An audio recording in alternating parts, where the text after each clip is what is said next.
Usisahau kusubscribe, kucomment, kulike na kushare ili kuwa wa kwanza kupata habari mbalimbali kutoka Dar24 Media.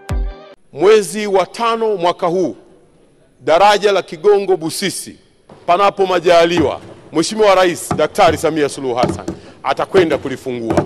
Na hapo itakuwa ndio mwanzo na mwisho wa kuandikwa na kuelezwa historia ya matumizi ya vivuko. Habari ya vivuko katika eneo hili, tunavichukua vivuko vile, tunavitafutia maeneo mengine ya kwenda kuvipeleka. Hayo ni mafanikio makubwa ya Rais Daktari Samia Suluhu Hassan, ni mafanikio makubwa ya serikali ya awamu ya 6 ya Chama cha Mapinduzi. Rais Samia alilikuta daraja hili likiwa 20% tu ya utengenezwaji wake. Kazi kubwa ameisimamia, kazi kubwa ameifanya, na sasa kazi ile imekwenda kukamilika. Na siku ya kulizindua daraja lile, tutawaalika wabunge wote, tutawaalika na wananchi wote wa taifa hili, kwa kuwa jambo hili ni la kielelezo. Daraja lile lina urefu wa kilomita 3.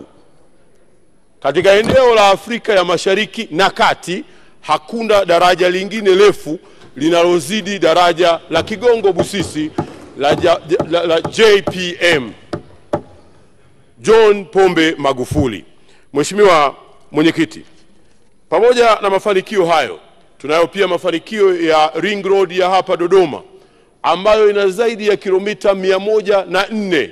Ni katika kuonesha namna ya tulivyojiandaa kama serikali kufanya mji wa Dodoma kuwa ni makao makuu ya taifa letu, na namna ambavyo hatutaki kurejea makosa ya kufanya misongamano tena hapa katika jiji la Dodoma. Na ndio maana tunamshukuru sana Mheshimiwa Rais kwa kuturidhia tena.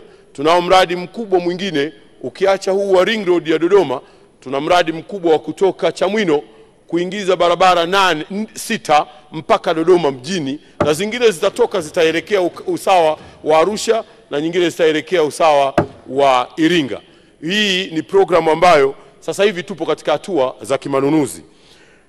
Mheshimiwa Mwenyekiti, naomba pia vile vile nieleze juu ya mambo mbalimbali yaliyoelezwa na waheshimiwa wabunge, ikiwa ni pamoja na wabunge wa mikoa ya kusini walivyoeleza namna ambavyo barabara hii imechakaa sana na namna ambavyo wangetamani kuona. Usisahau kusubscribe, kucomment, kulike na kushare ili kuwa wa kwanza kupata habari mbalimbali kutoka Dar24 Media.